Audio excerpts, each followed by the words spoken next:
Louisa Lee. Thanks so much for joining me for another episode of So Zoom In.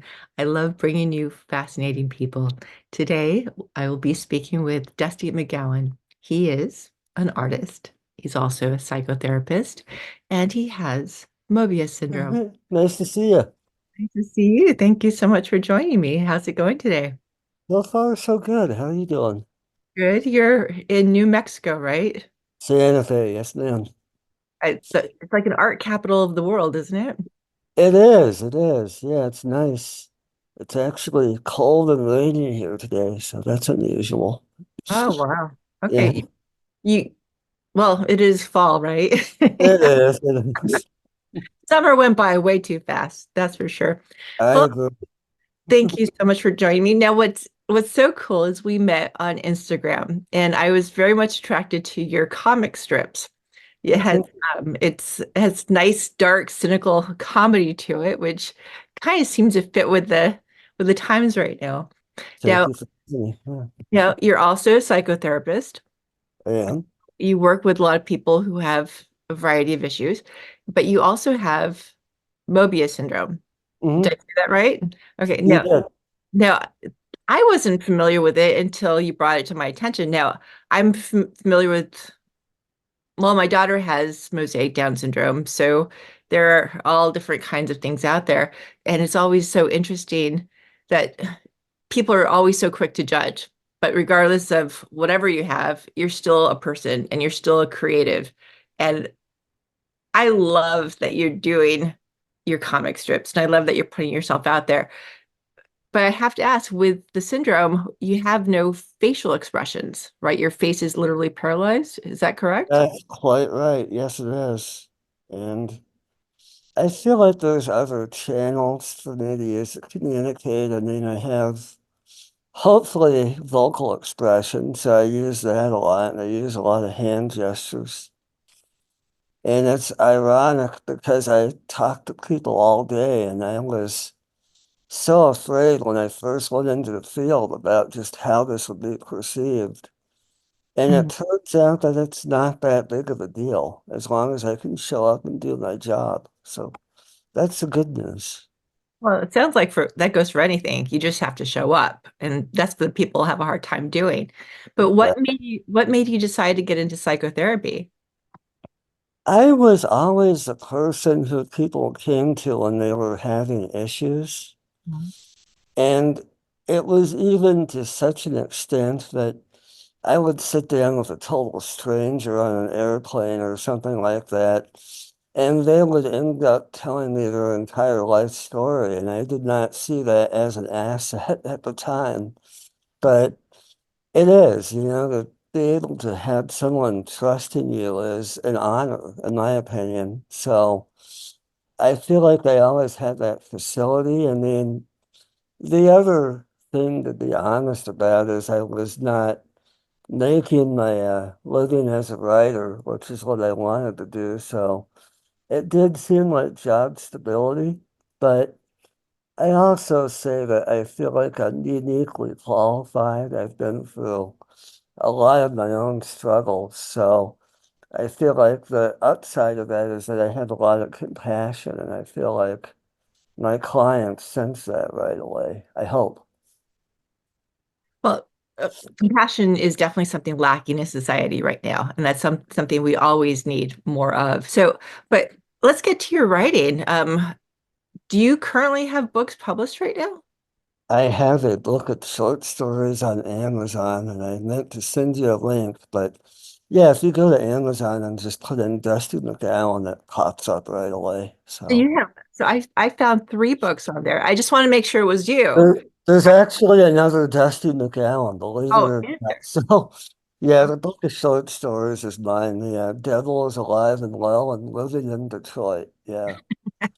And the other Dusty McGowan, I would love to meet someday. Don't think there's that many of us. So.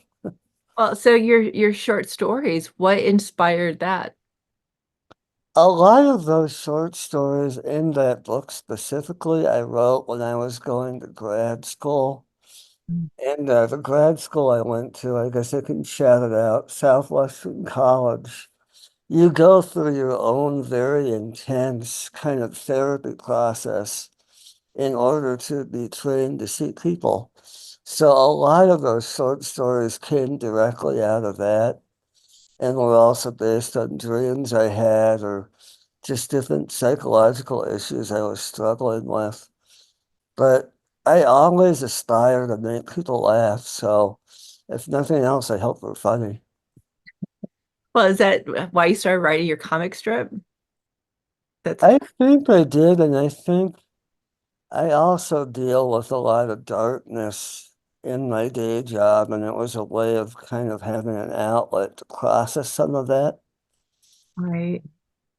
And Well, also, oh, go ahead, sorry. it- well, do you, I guess I know for the longest time, people would say if you go see a therapist, you're crazy, and so there are just so many heavy issues going on, and a lot of people don't always have someone to talk to about it. So they say go to therapy. Do you still find that um, do you still find that people have a hard time admitting they're seeing a therapist or even going to a therapist unless they have to? My greatest hope is that stigma is starting to go away and the perception of being crazy to need help is going away. But there is a lot of shame still. And I do sense that from my clients, which is why I try to normalize therapy as much as I can and say, yeah, this is an odd situation. You don't know me, I don't know you that well, and you're coming here to tell me whatever's going on, but hopefully we can sort of get past that awkwardness and that shame, and you'll feel seen. I think that's the most important thing because so many people don't feel seen and they don't feel heard, but yet they are afraid. They are afraid to step forward. Do you feel that through art that people can transcend that fear? That's my greatest hope too. I mean, I feel like the one tool I have in everything I do is creativity. I feel like creativity has saved my own life multiple times, and I try and pass that on to my clients. And I'm always encouraging people to draw. I'm always encouraging people to journal and write. And I do feel like that cuts past the awkwardness and the resistance and really lets me see what's going on with my clients and my clients see what's going on with themselves. Right. Now, how about yourself? Do you find that your artwork is more therapeutic for you, or is it just what does your art mean to you? It's been very therapeutic, but also cathartic. And I think the interesting thing about my cartooning in general is that it was not my original chosen medium. I was a writer first and foremost. And I think it helped me get outside of my own head and stop worrying about, is this, quote unquote, good or bad? As long as it's honest, it's fine with me. Right. Why do you think people have such a hard time being honest? Why is Yeah. that? Oh, yeah. I think that is because a lot of us, in my opinion, are talked out of our basic instincts early on. I feel like we do know what's good for us. We do know what's right for us. But whatever it is, society, parents, the culture, that talks us out of what we know is good and right. So I feel like a lot of people do get talked into being dishonest with themselves, which is really sad to see. Do you think there's a way that people can reconnect with who they are and start being honest with themselves and ultimately with others?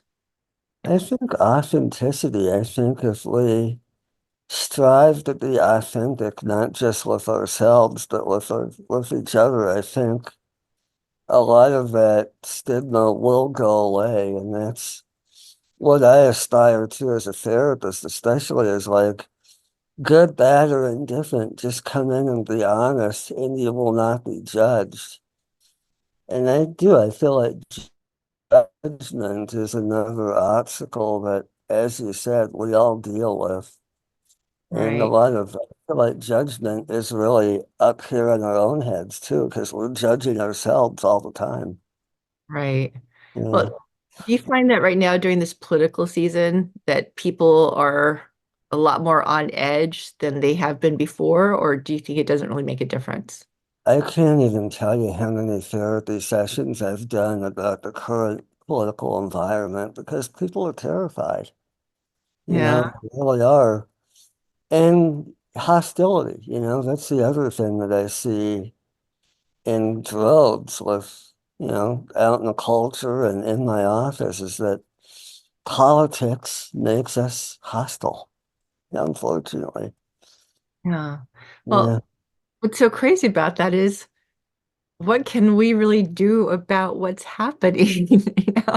I think it's kind of funny because people get so upset or intense over something they really can't control. The only thing they can control is how they're reacting, and yet they're choosing to really feed into the machine by getting so upset, which I just think is kind of funny. I Yeah, it is funny, and it's a vicious cycle too. And it's like when someone's being hostile or angry, all they're doing is dumping gasoline on the fire. It's not really solving anything. And I but think a lot of people are scared right now too and kind of hiding from themselves. So, right. yeah. Well, it's so interesting because we have such a short lifespan anyway. I mean, it's going to come to an end eventually. That's life. So how do you want to fill those days? What kind of joy or it's what kind of creativity do you want to bring to yourself by being here now? And Mhm. I think that's what's so great about what you do, your comic strips. It's like you're just sharing these little strips of life, these little parts of you in these little drawings and your little quips, which some of them are pretty dark, I have to admit. I'm like, okay, Dusty. But it's just so You cool sound like my mom. but it's kind of cool to put it out there because I also write screenplays and I write a lot of horror screenplays and it's funny because you go to these dark places and sometimes I scare myself, but I'm like, this is kind of cool because it's a part of what this color palette is. So what I like about your comic strips is like, okay, yeah, there's like this little dark edge to it. It's like these little like, huh, it makes you think. It Mm. causes pause. I'm like, okay, this is and it's like, and I want to see more. I want to read more. And to me, that's always a good, a sign of talent when you want to see more and you want to dive in more. But it's really interesting how you come up with these different, these little quips. So are these comic strips part of stuff that you're actually feeling and experiencing in the moment, or are these how they come about for you? I usually start when I sit down to write, I journal every day. And usually it's a paragraph or two about whatever I did or whatever I experienced during the day, whatever my personal thoughts are, and also whatever I was in the room with as a therapist. So it does kind of dovetail. But yeah, back to honesty. I mean, I sometimes look at my own comics and go, God, that's really harsh. That's really dark. I kind of want to censor myself, but yeah, it's basically my reaction to my own psyche is what we're looking at when you sit down and look at those comics. But and that's sometimes the hardest thing to do is look at your own psyche, looking at yourself. I know some people have a hard time even looking in a mirror because they really don't want to see who they are. And I find a lot of times through artwork, through writing, through anything creative, you start really discovering who you are.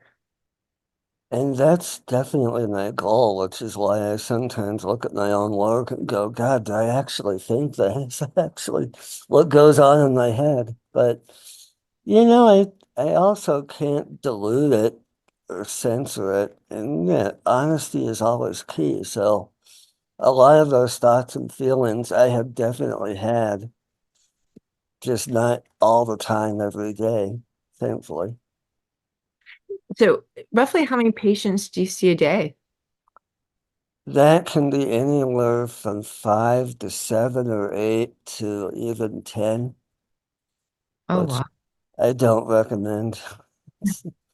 That's way too many. Yeah. So, what is your process for getting through a day like that? Because that's a lot being presented to you. How, Now what I find is that I have to give myself a lot of space.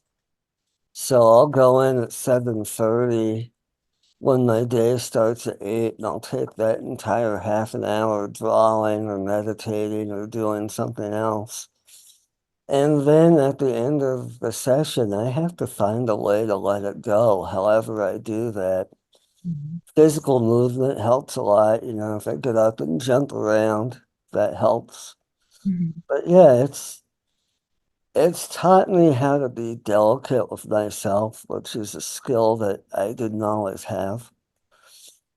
And I remember when I was a new therapist, I would kind of evaluate every session I did, and I can't do that anymore. It's just Right, whatever happens with a client is whatever happens. I have to be ready for that. right. And can things be very unpredictable? Yeah, I mean, unpredictability is kind of the name of the game, and I never know when someone's going to come in with a crisis, or I've worked with a lot of people who are very suicidal, and Mm. I have to be ready for that. I have to determine how sincere they are about wanting to die. And I've also worked with a lot of very severely, people with very severe mental illness too, who the reality is just different. And my job is not to talk them out of it. It's just say, okay, I see where you're at and help me understand.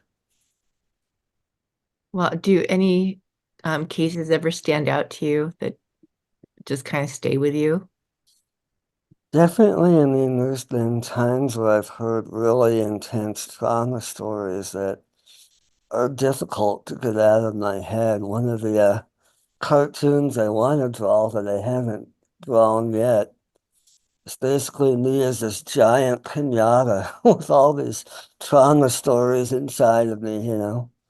Right. But yeah, I mean, that's the negative side, but there's also a positive side where someone will be done with therapy and they don't need my services anymore. And that's always a really great place to get to and really gratifying. So a lot of those clients stay with me too. Like they were with me for a year or two and they got what they needed and they don't need therapy. So that's Mm. really a plus side. Right. Would you say you work with people of all ages, or is there like a certain demographic or age that usually come to you?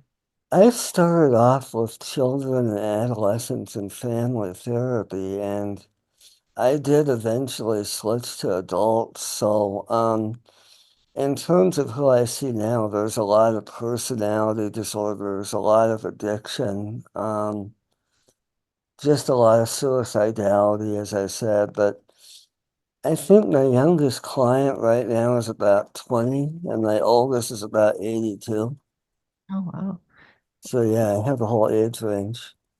How fascinating to see all those different types of people, for them to share with you. That's it's kind of cool to be able to have access, to be there for them because there are so many different types of people out there. And sometimes so many of us get kind of caught up in our little ruts where we only see our narrow little tunnel, but to see so many different types of people kind of opens up so many different worlds. Even though they have issues, it's like you're being exposed to a whole new universe, really, by meeting someone different and new all the time. Have Absolutely, yeah. have you ever become friends with any of your patients, or is that something you're not supposed to do? That's kind of a no-no. I mean, they're people I care about, but it's funny that line in the sand is that obviously I don't go home with them, I don't eat lunch with them. Right. But It's funny because I'm still a human and these are human relationships. So they're very much people in my life and very much people I care about, even if I only see them for an hour a week. Right. Well, well, so what is your life outside of work? What do you do for fun other than write your comic strips? Because that's kind of like something I see kind of like a career of where you're going almost. Is it? That's a good question. For me, in the last 5 or 6 years, meditation has become huge. So I've done a lot of meditation retreats. I'm pretty active in the Zen community here in Santa Fe, so I do that. That's also kind of like my social outlet as well. And I have a group of therapists I consult with outside of work about once a month, so that's really helpful. Oh, good. Well, Yeah, meditation's very important. It seems like a lot more people are practicing it. Um, I think personally, everyone should do it just to help ground themselves. Um, would you say that that would be something people should incorporate into like their daily lives, or is it just specific to certain people who want to do it? I mean, is it something that you just have to feel like you have to do, or do you think it's like an exercise where once you start doing it, you get more into it?